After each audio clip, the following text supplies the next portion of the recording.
ಖಾಸಗಿ ಆಸ್ಪತ್ರೆಗಳಲ್ಲಿ ಬೆಡ್ ಕೊರತೆಯ ಆರೋಪದ ಹಿನ್ನೆಲೆಯಲ್ಲಿ ನೋಡಲ್ ಅಧಿಕಾರಿಗಳಿಂದ ಖಾಸಗಿ ಆಸ್ಪತ್ರೆಗಳಲ್ಲಿ ಪರಿಶೀಲನೆಯನ್ನ ನಡೆಸಲಾಗ್ತಾ ಇದೆ.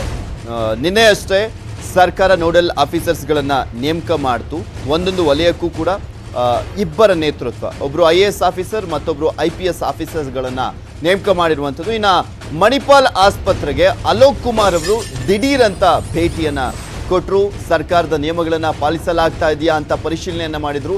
ಎಷ್ಟು ಬೆಡ್ ವ್ಯವಸ್ಥೆ ಇದೆ, ಆಕ್ಸಿಜನ್ ಸಪ್ಲೈ ಬಗ್ಗೆಯೂ ಕೂಡ ಚರ್ಚೆಯನ್ನ ಮಾಡಿದ್ರು, ಮಾಹಿತಿಯನ್ನ ಪಡೆದುಕೊಂಡ್ರು. ಮಣಿಪಾಲ್ ಆಸ್ಪತ್ರೆ ವೈದ್ಯರೊಂದಿಗೆ ಅಲೋಕ್ ಕುಮಾರ್ ಅವರು ಚರ್ಚೆಯನ್ನ ಮಾಡಿದ್ರು. ಕಳೆದ ಬಾರಿನೂ ಅಷ್ಟೇ, ಮೊದಲ ಅಲೆಯ ಸಂದರ್ಭದಲ್ಲೂ ಕೂಡ ನೇತೃತ್ವವನ್ನು ವಹಿಸಿಕೊಂಡಿದ್ದಂಥ ಸಂದರ್ಭದಲ್ಲಿ ತುಂಬಾ ಆಕ್ಟಿವ್ ಆಗಿ ಕೆಲಸವನ್ನು ಮಾಡಿದ್ರು ಅಲೋಕ್ ಕುಮಾರ್ ಅವರು.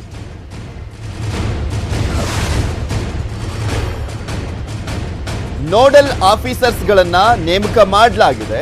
ನಮ್ಮ ಬೆಂಗಳೂರಿನ 8 ವಲಯಗಳನ್ನಾಗಿ ವಿಂಗಡಣೆ ಮಾಡಲಾಗಿದೆ ಅಲ್ಲ, ಆ 8 ವಲಯಗಳಿಗೂ ಕೂಡ ಇಬ್ಬಿಬ್ಬರು ಮೇನ್ ಅಧಿಕಾರಿಗಳ ನೇತೃತ್ವದಲ್ಲಿ ಪರಿಶೀಲನೆಗೆ ಈಗ ಆಲ್ರೆಡಿ ಅವಕಾಶವನ್ನು ಮಾಡಿಕೊಟ್ಟಿರುವಂಥದ್ದು. ಈಗ ಆಲ್ರೆಡಿ ಆದೇಶವನ್ನು ಕೂಡ ಮಾಡಲಾಗಿದೆ. ಇದ್ರ ಬಗ್ಗೆ ಮತ್ತಷ್ಟು ಡೀಟೇಲ್ಸ್ ಅನ್ನು ನೀಡ್ತಾರೆ ನಮ್ಮ ಪ್ರತಿನಿಧಿ ಗಂಗಾಧರ್ ದೂರವಾಣಿ ಸಂಪರ್ಕದಲ್ಲಿದ್ದಾರೆ. ಗಂಗಾಧರ್, ಈಗ ಆಲ್ರೆಡಿ ಅಲೋಕ್ ಕುಮಾರ್ ಅವರು ತಮ್ಮ ಕೆಲಸವನ್ನು ನಿರ್ವಹಿಸ್ತಾ ಇದ್ದಾರೆ. ಅಂದ್ರೆ ಅವರಿಗೆ ಏನ್ ಜವಾಬ್ದಾರಿ ಕೊಡಲಾಗಿದೆ ಆ ಜವಾಬ್ದಾರಿನ ನಿರ್ವಹಿಸ್ತಾ ಇರುವಂಥದ್ದು. ಮಣಿಪಾಲ್ ಆಸ್ಪತ್ರೆಗೆ ಹೋಗಿದ್ರು.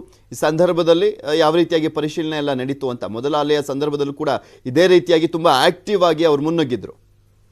ಎಸ್ ಪೃಥ್ವಿರಾಜ್, ಈಗ ಏನು ಸರ್ಕಾರ 8 ವಲಯಗಳಿಗೆ ಏನು ನೋಡಲ್ ಅಧಿಕಾರಿಗಳ IAS ಮತ್ತು IPS ಅಧಿಕಾರಿಗಳನ್ನ ನಿಯೋಜನೆ ಮಾಡಿದ್ದಾರೆ. ಅದರಂತೆ ನನ್ನ ಮುಖ್ಯಮಂತ್ರಿಗಳು ಬಂದಂತ ಬಳಿಕ ಏನು ಅವರೆಲ್ಲರೂ ಕೂಡ ನೋಡಲ್ ಅಧಿಕಾರಿಗಳು ಕೂಡಲೇ ಖಾಸಗಿ ಆಸ್ಪತ್ರೆಗಳಲ್ಲಿ ಏನು ಒಂದು ಆರೋಪಗಳು ಬರ್ತಾ ಇದೆ, ಬೆಡ್ಗಳ ಸಮಸ್ಯೆ ಏನಾಗಿದೆ, ಆಕ್ಸಿಜನ್ ಪ್ರಾಬ್ಲಮ್ ಏನಿದೆ ಅದನ್ನ ಕೂಡಲೇ ಪರಿಶೀಲನೆ ಮಾಡಬೇಕು, ಅವರ ಒಂದು ರಿಪೋರ್ಟ್ ಅನ್ನ ಗೌರ್ಮೆಂಟ್ ಕೊಡಬೇಕು ಅನ್ನೋ ನಿಟ್ಟಿನಲ್ಲಿ ಎಲ್ಲ ಕೂಡ ಸಲಹೆ ಸೂಚನೆಗಳನ್ನ ಕೊಟ್ಟಿದ್ರು. ಅದರಂತೆ ಇವತ್ತು ಏನು ಪೂರ್ವ ವಲಯದ ಒಂದು ಜವಾಬ್ದಾರಿ ಇದ್ದಂತಹ ಅಂದ್ರೆ ನೋಡಲ್ ಅಧಿಕಾರಿ ಆದಂತಹ ಮಣಿವಣ್ಣನ್ ಮತ್ತೆ ಅಲೋಕ್ ಕುಮಾರ್, KSRP ಮುಖ್ಯಸ್ಥರಾದ ಅಲೋಕ್ ಕುಮಾರ್ ಇಬ್ರು ಕೂಡ ಮಣಿಪಾಲ್ ಆಸ್ಪತ್ರೆಗೆ, ಪೂರ್ವ ವಲಯಕ್ಕೆ ಬರುವಂತಹ ಮಣಿಪಾಲ್ ಆಸ್ಪತ್ರೆ ಮತ್ತೆ ಚಿನ್ಮಯ್ ಮಿಷನ್ ಆಸ್ಪತ್ರೆ 2 ಆಸ್ಪತ್ರೆಗಳಿಗೆ ಭೇಟಿಯನ್ನ ಕೊಟ್ಟಿದ್ದು. ಈ ಸಂದರ್ಭದಲ್ಲಿ ಅಲ್ಲಿ ಕೋವಿಡ್ ಪೇಷಂಟ್ಸ್ಗೆ ಎಷ್ಟು ಬೆಡ್ಗಳನ್ನ ವ್ಯವಸ್ಥೆ ಮಾಡಲಾಗಿದೆ, ಸರ್ಕಾರದ ಮಟ್ಟದಲ್ಲಿ ಸರ್ಕಾರ ಏನೋ ಒಂದು ಸೂಚನೆಯನ್ನ ಕೊಟ್ಟಿದೆ, 50% ಬೆಡ್ಗಳನ್ನ ಕೊಡಬೇಕು ಅಂತ ಹೇಳಿ.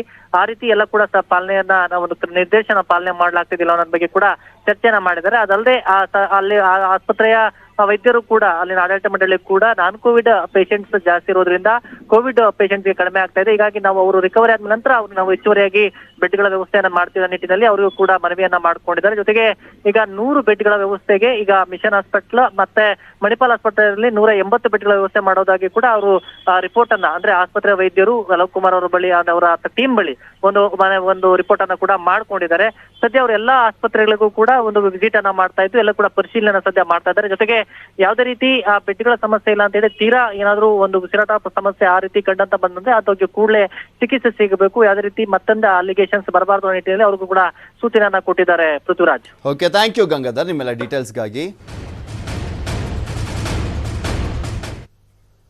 ಪ್ರಧಾನಿ ಮೋದಿ ಅವರ ಆತ್ಮನಿರ್ಭರ ಭಾರತದ ಆಹ್ವಾನ ದೇಶದ ಅರ್ಥ ವ್ಯವಸ್ಥೆಯನ್ನ ಒಂದು ಪ್ರಮುಖ ಘಟ್ಟಕ್ಕೆ ತೆಗೆದುಕೊಂಡು ಬಂದಿದೆ. ನೆಟ್ವರ್ಕ್ 18 ಇನಿಷಿಯೇಟಿವ್ ಹಾಗೂ ITC ಪ್ರಸ್ತುತಪಡಿಸುವಂತ ವಿಶೇಷ ಅರ್ಪಣೆ ಸ್ವಾಭಿಮಾನ್ ಭಾರತ್ ದೇಶದ ಆತ್ಮನಿರ್ಭರ್ ಭಾರತಕ್ಕೆ ಉದಾಹರಣೆಯಾಗುವಂತ ವಿಶೇಷ ಕಥೆಗಳನ್ನು ನಿಮ್ಮ ಮುಂದೆ ಇಡ್ತಾ ಇದೆ. ಇಂಥದ್ದೇ ಒಂದು ಕಥೆಗಳಲ್ಲಿ ಒಂದು ಪಶ್ಚಿಮ ಬಂಗಾಳದ ಒಂದು ಗ್ರಾಮದಲ್ಲಿ ಕಲೆಯೇ ಉಸಿರಾಗಿರುವಂತ, ಜನರ ಜೀವನ ಬದಲಿಸಿದಂತ ಕಲರೆ ಕುರಿತ ವಿಶೇಷ ವರದಿ ಇಲ್ಲಿದೆ.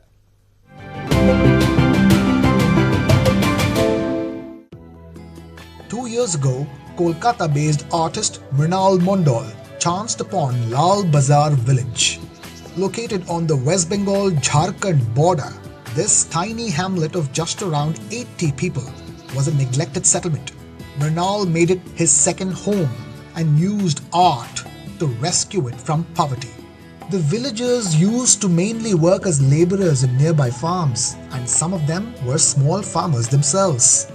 Today they are trained in Kutum Katum handicraft, pottery and wall painting and earn a decent income by selling them to tourists.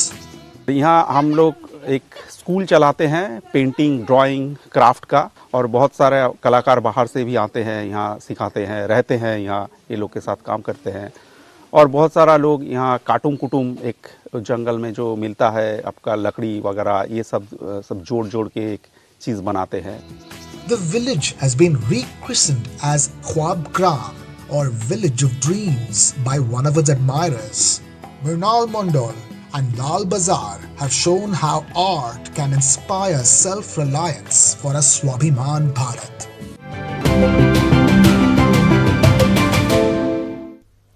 ಭಾರತದ ಇಂತಹ 10 ಹಲವು ಯಶಸ್ಸಿನ ಕಥೆಗಳನ್ನು ತಿಳಿಯಲಿಕ್ಕೆ ಐಟಿಸಿ ಪ್ರಸ್ತುತಪಡಿಸುವಂತ ನೆಟ್ವರ್ಕ್ 18ನ ಸ್ವಾಭಿಮಾನ್ ಭಾರತನ ನೋಡ್ತಾ ಇರಿ. ಇವಿಷ್ಟು ಈ ಕ್ಷಣದವರೆಗಿನ ಸುದ್ದಿಗಳು. ಪ್ರತಿ ಬಾರಿ ಕೂಡ ಮನವಿಯನ್ನು ಮಾಡ್ಕೊಳ್ತಾ ಇದ್ದೀವಿ, ಪ್ರತಿಯೊಬ್ಬರು ಕೂಡ ಅಷ್ಟೇ ಮನೆಯಿಂದ ಹೊರಗಡೆ ಬಂದಂಥ ಸಂದರ್ಭದಲ್ಲಿ ಮಾಸ್ಕ್ ಅನ್ನು ಧರಿಸಿ, ಸೋಷಿಯಲ್ ಡಿಸ್ಟೆನ್ಸ್ ಅನ್ನು ಮೇಂಟೈನ್ ಮಾಡಿ, ಸ್ವಚ್ಛತೆಯನ್ನು ಕಾಪಾಡಿ. ಆದಷ್ಟು ಎಲ್ಲ ಸರ್ಕಾರದ ಮಾರ್ಗಸೂಚಿಗಳನ್ನು ಪಾಲನೆ ಮಾಡ್ತಾ ಕೊರೋನಾದಿಂದ ದೂರ ಇರಿ. ನಾನು ಕೂಡ ನ್ಯೂಸ್ ಮುಗಿತು, ಸೊ ಹೀಗಾಗಿ ಸ್ಟುಡಿಯೋಯಿಂದ ಹೊರಗಡೆ ಹೋಗ್ತಾ ಇದ್ದೀನಿ, ಮಾಸ್ಕನ್ನು ಧರಿಸ್ತಾ ಇದ್ದೀನಿ. ಧನ್ಯವಾದ.